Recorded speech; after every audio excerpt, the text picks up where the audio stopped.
Assalamu alaikum. Today we discuss about protozoans. Protozoa ऐसे animals को बोलते हैं जो ऐसे प्रोटिस्ट को बोलते हैं जो एनिमल लाइक्स होते हैं। कल हमने पढ़ा था कि प्रोटिस्ट की फोर टाइप्स हैं। कुछ एनिमल लाइक होते हैं, कुछ प्लांट्स लाइक और कुछ फंजाई लाइक्स और एक अलग टाइप थी। तो आज हम सबसे पहली टाइप पढ़ेंगे जो एनिमल लाइक प्रोटिस्ट की ऐसी टाइप पढ़ेंगे जो एनिमल लाइक होती हैं। उसका हम स्पेशल नाम देते हैं विच इज़ कॉल्ड प्रोटोजोआ। कहते protozoa are unicellular, most ingest their food by endocytosis. कहते हैं जो प्रोटोजोन होते हैं वो ज़्यादातर क्या होते हैं, यूनिसेलुलर होते हैं। मतलब कि उनकी जितनी भी बॉडी की एक्टिविटीज़ होती हैं वो सारी की सारी सिंगल सेल परफॉर्म कर रहा होता है। उसके बाद उसने दूसरी इंफॉर्मेशन बताई है कि कहता है कि ये अपनी खुराक कहाँ से हासिल करते हैं। ये कहता है कि हेटरोट्रॉफ्स होते हैं, क्योंकि ये एनिमल लाइक है। तो मतलब कि ये क्या होंगे, हेटरोट्रॉफ्स होंगे। मतलब कि ये अपनी खुराक खुद तैयार नहीं कर सकते हैं, ये दूसरे लिविंग ऑर्गेनिज्म पर डिपेंड कर रहे होंगे। कहते हैं ये मोस्टली अपनी खुराक इंजेस्ट करते हैं बाय एंडोसाइटोसिस। मतलब कि ये ज़्यादातर पैरासाइट्स होते हैं। उसके बाद हम डिफरेंट प्रोटोजोन को डिस्कस करेंगे। For example amoeba, zooflagellates, actinopods, foraminifera and apicomplexan and ciliates. तो आज हम सिर्फ दो प्रोटोजोन को डिस्कस करेंगे which is called amoeba and zooflagellates. Amoeba कहता है कि हम इन प्रोटोजोन में तीन बेसिक चीज़ें डिस्कस करेंगे। जितने भी प्रोटोजोन आ रहे हैं इसमें हमने तीन चीज़ें डिस्कस करनी है। मेन सबसे पहले इनका हैबिटेट, दूसरा उनकी लोकोमोशन या स्ट्रक्चर के कौन स्ट्रक्चर डिस्कस करेंगे। स्ट्रक्चर में बेसिक हमारा फोकस होगा कि जिनकी मदद से ये लोकोमोट कर सकते हैं, एक जगह से दूसरी जगह ट्रैवल कर सकते हैं, उस स्ट्रक्चर को डिस्कस करेंगे। और एट लास्ट हम देखेंगे कि ये अपनी खुराक कैसे हासिल करते हैं। कितनी चीज़ों पर फोकस करना है, तीन चीज़ों पर फोकस करना है। पहला इनका हैबिटेट, दूसरा इनकी स्ट्रक्चर में किस चीज़ पर फोकस करना है जिसकी मदद से ये लोकोमोट कर सकते हैं। और तीसरी चीज़ है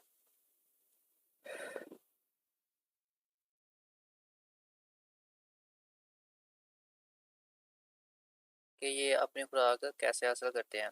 सबसे पहले हम देखते हैं कि अमीबा का हैबिटेट क्या है। कहते हैं this group includes all free living fresh waters, marine and soil amoeba as well as those that are parasite of animals. कहते हैं अमीबा होते हैं, अमीबा ये ज़्यादातर कहाँ रहते हैं, फ्रेश वाटर में भी रह सकते हैं, मराइन वाटर में भी रह सकते हैं, उसके बाद सॉइल में भी पाए जाते हैं। और कुछ ये अमीबा क्या होते हैं, पैरासाइट्स होते हैं। तो ये इनका हैबिटेट है। मतलब कि किस किस जगह पे रह सकते हैं, फ्रेश वाटर और मराइन वाटर। उसके अलावा ये सॉइल में भी रह सकते हैं और ये ज़्यादातर पैरासाइट एनिमल्स के लिविंग बॉडी के अंदर भी रहते हैं एज अ पैरासाइट। उसके बाद इसकी स्ट्रक्चर देखते हैं। कहते हैं ये लोकोमोट कैसे करते हैं। Amoeba lacks flagella and move by forming special cytoplasmic projection called pseudopodia. कहते हैं अमीबा के पास कोई खास स्ट्रक्चर नहीं होती, मतलब कि फ्लैजेला उनके पास नहीं है, तो फिर ये मूव कर कैसे करते हैं।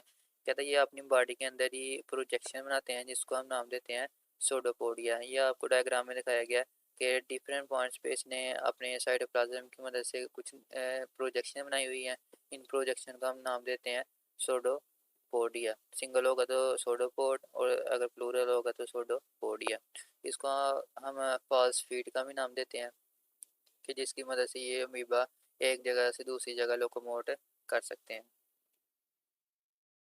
उसके बाद कहता है the intestinal parasite Entamoeba histolytica cause amoebic dysentery in humans. ये एक एग्जांपल दी गई है अमीबा की विच इज़ कॉल्ड एंटामीबा हिस्टोलाइटिका।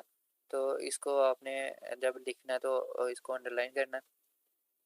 कहता है इसकी वजह से कौन सी बीमारी काज होती है, ये ह्यूमन में डायसेंट्री का अमीबिक डायसेंट्री काज कर रहा है। अमीबिक डायसेंट्री से क्या हमारा आधा की लूज मोशन ह्यूमन को इनकी वजह से होते हैं।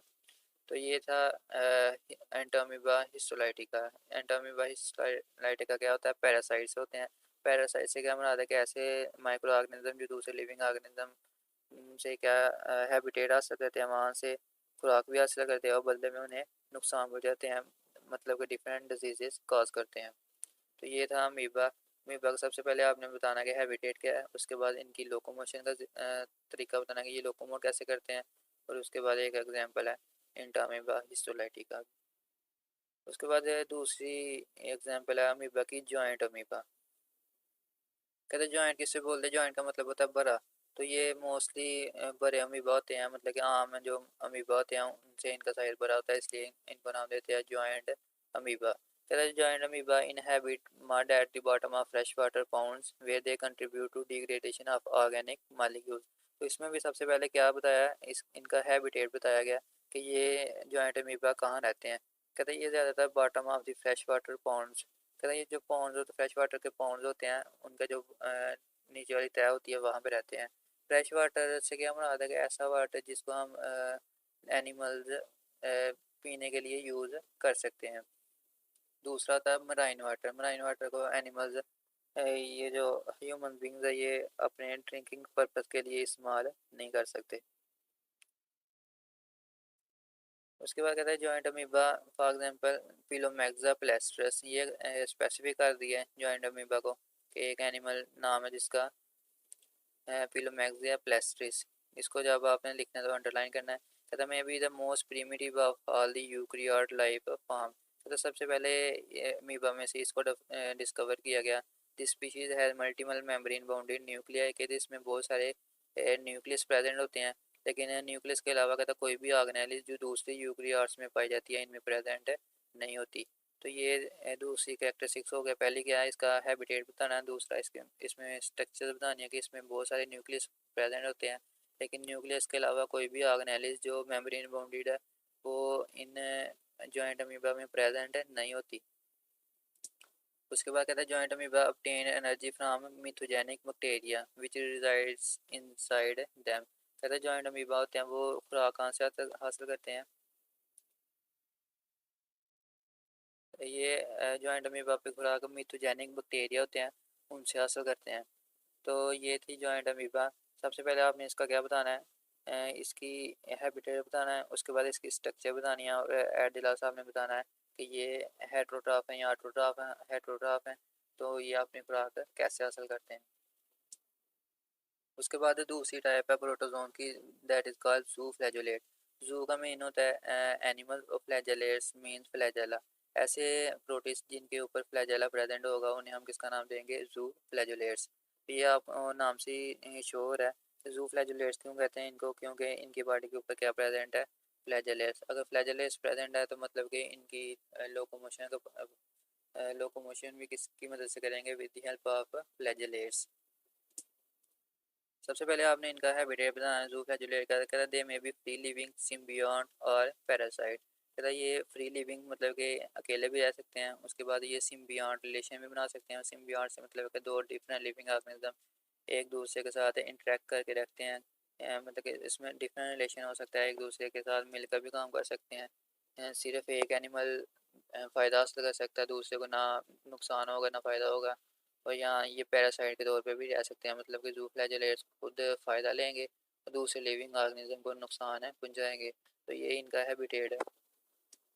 उसके बाद इसके स्ट्रक्चर देखते हैं। कहता है these process are mostly unicellular. सबसे जो फ्लैजिलेट होते हैं जो क्या होते हैं, मोस्टली यूनिसेलुलर होते हैं, लेकिन कुछ कॉलोनीज बना के भी रहते हैं। कॉलोनीज में भी लिविंग ऑर्गेनिज्म क्या होते हैं, यूनिसेलुलर ही होती हैं, लेकिन सिर्फ वो क्या करते हैं, इकट्ठे मिलकर रहना शुरू कर देते हैं, कॉलोनी बना के रहना शुरू कर देते हैं। फिर उसके बाद इसकी बॉडी कैसी होती है, स्फेरिकल होती है एंड इलॉन्गेटेड बॉडी होती है विद सिंगल सेंट्रल न्यूक्लियस। और इनकी बॉडी में सिर्फ एक ही न्यूक्लियस प्रेजेंट होता है। तो ये थी इसकी स्ट्रक्चर क्या था कि ये यूनिसेलुलर होते हैं या कॉलोनियल होते हैं। और बॉडी कैसी होती है इसकी, स्फेरिकल गोल होगी या इलांगेटेड होगी, लंबी होगी। और इनकी बॉडी में कहता है सिर्फ एक ही न्यूक्लियस प्रेजेंट होता है। They possess from one to many long whip like flagella that enable them to move. कहता है उसके बाद इनकी बॉडी के ऊपर या तो एक फ्लैजेला होगा या फ्लैजेला का बंडल प्रेजेंट होगा। देखिए डिफरेंट स्पीशीज ऑफ जू फ्लैजिलेट्स के भी, कुछ स्पीशीज के ऊपर सिर्फ एक ही फ्लैजेला होता है, लेकिन कुछ स्पीशीज ऐसी हैं जिन पर बहुत सारे फ्लैजेला प्रेजेंट होते हैं। तो फ्लैजेला का बेसिकली काम क्या होता है, and they it help to move them, ये एनिमल्स को मूव करने में हेल्प करते हैं।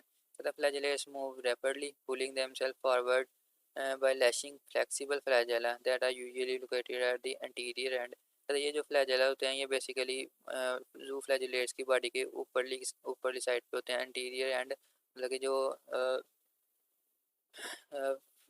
फेस वाली साइड होती हैं, ऊपर वाली साइड होती हैं, उधर प्रेजेंट होते हैं। तो ये अपने फ्लैजेला को सरफेस के साथ अटैच करते हैं और अपनी बॉडी को आगे या पीछे की तरफ धकेलते हैं। तो ये फ्लैजेला की मदद से क्या करते हैं, मूव करते हैं। सबसे पहले आपने इसका क्या बताना है, हैबिटेट। दूसरा इसका स्ट्रक्चर बतानी है। स्ट्रक्चर में बेसिकली फोकस किस पे करना है जिसकी मदद से ये मूव करते हैं। उसके बाद कहता है कि फ्लैजेलेट्स अपनी खुराक कैसे हासिल करते हैं। फ्लैजेलेट्स obtain their food either by ingesting living or dead organism। कहता है ये अपनी फूड को इंजेस्ट करते हैं, लिविंग ऑर्गेनिज्म को भी इंजेस्ट कर सकते हैं और डेड ऑर्गेनिज्म को भी। और उसके अलावा कहता है they are also observing nutrients from the dead or decomposing organic matters.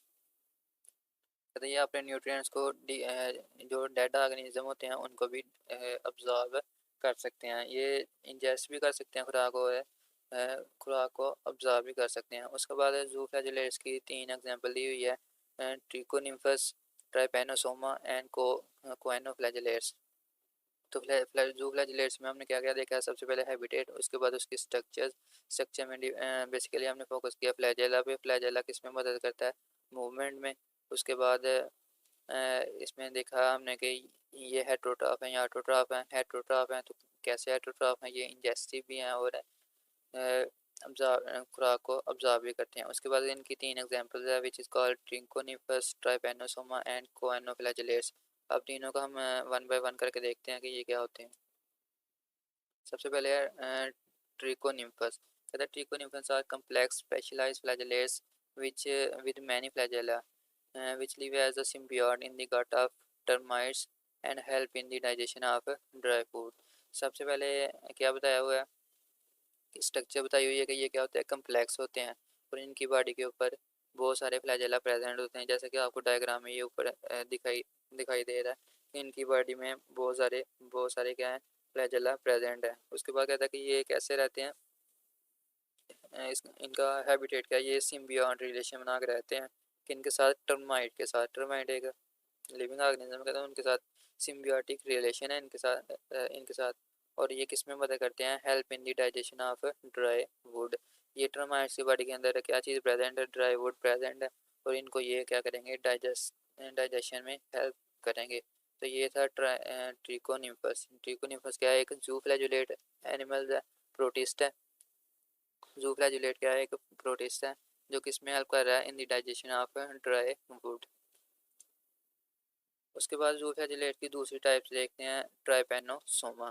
कहता है ट्राइपेनोसोमा एक ह्यूमन का पैरासाइट है। कहता है parasitic flagellates cause disease. For example trypanosoma is a human parasite causing frequent sleeping sickness. कहता है ये ह्यूमन की बॉडी के अंदर पाया जाता है और इसकी वजह से कौन सी डिजीज़ काज हो रही है, क्योंकि ये एक पैरासाइट है। तो ये ज़ाहिर बात है, अगर पैरासाइट होगा तो ये अपने होस्ट को क्या पहुँचाएगा, नुकसान पहुँचाएगा, डिफरेंट डिजीज़ कॉज करेगा। तो ये कौन सी डिजीज़ कॉज कर रहा है, स्लीपिंग सिकनेस। तो ये आपसे एमसीक्यू पूछा जा सकता है कि स्लीपिंग सिकनेस किस वजह से होती है। तो वो किस वजह से होती है, due to zooflagellate which is called trypanosoma. तो इस स्लीपिंग सिकनेस से क्या मना है कि जो पेशेंट होता है उसको थकावट होना शुरू हो जाती है, बुखार होना शुरू हो जाता है, जिसकी वजह से उसे ज़्यादा से ज़्यादा नींद आना शुरू हो जाती है।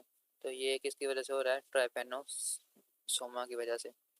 कहता है ये ट्राइपेनोसोमा फैलता किस वजह से है, it is transmitted by bite of infected सीसी फ्लाई। कहता है ये जो आम घरों में मक्खियाँ वगैरह होती हैं उनकी बाइट से ये फैलता है, या अफ्रीकन मक्खी कहते हैं इसे हम। कहता है सीसी फ्लाई की बाइट करने की वजह से ये जो जूफ्लैजुलेट्स हैं ये ट्रांसमिट होते हैं। तो ये दूसरी टाइप सी जूफ्लैजुलेट की, that is called trypanosoma. And at the last we discuss about choanoflagellates. Choanoflagellates भी एक जूफ्लैजुलेट्स है।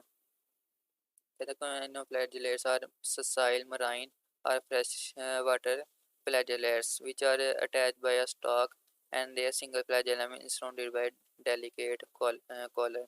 तो ये जो कोएनोफ्लैजिलेट होते हैं ये क्या होते हैं, साइल होते हैं। साइल से क्या मराद है कि ये साकन होते हैं, ये अपनी जगह को छोड़ नहीं सकते। मतलब कि ये आपको डायग्राम में दिखाया गया है, ये नीचे सरफेस है, सरफेस के साथ ये क्या है, अटैच है। किसके साथ अटैच है, with the help of stock. ये जो लंबी सी डंडी नज़र आ रही है ये क्या है, स्टॉक है। कहते हैं ये सरफेस के साथ क्या होते हैं, अटैच होते हैं with the help of stock और इनकी बॉडी के ऊपर क्या होता है, एक सिंगल फ्लैजेलम होता है। और ये फ्लैजेलम किसके साथ कवर होता है, कॉलर के साथ कवर होता है। ये आपको डायग्राम में शो किया गया है कि ऊपर से एक क्या निकला हुआ है, एक ये देखें, ये एक फ्लैजेला निकला हुआ है। फ्लैजेला किसके साथ कवर किया गया है, ये जो ये वाली कैप है इसको हम बोलते हैं कॉलर। उसके बाद they are special interest because of their striking resemblance to collar cells in sponges. कहता है इनको हम इंटरेस्ट क्यों है, क्योंकि ये स्पॉन्जेस के साथ, स्पॉन्जेस एक पंजाई है, कहता है उस स्पॉन्जेस में क्या होता है, कॉलर सेल्स होता है। इनमें जो कॉलर है ये जो स्पॉन्जेस के कॉलर है उनके साथ रिजेंबल कर रहा है। तो ये था कोआनोफ्लैजिलेट्स। कोआनोफ्लैजिलेट्स के बारे में बताना है कि ये क्या होता है, सेसाइल होते हैं, मतलब ये मूव नहीं कर सकते। इनका जो फ्लैजेला होता है वो किसके साथ कवर होता है, एक कॉलर के साथ कवर होता है। उसके बाद असाइनमेंट है, what are trichonympha, what are choanoflagellates, write on the three characteristics of giant amoeba. So this is all about today lecture. Thank you.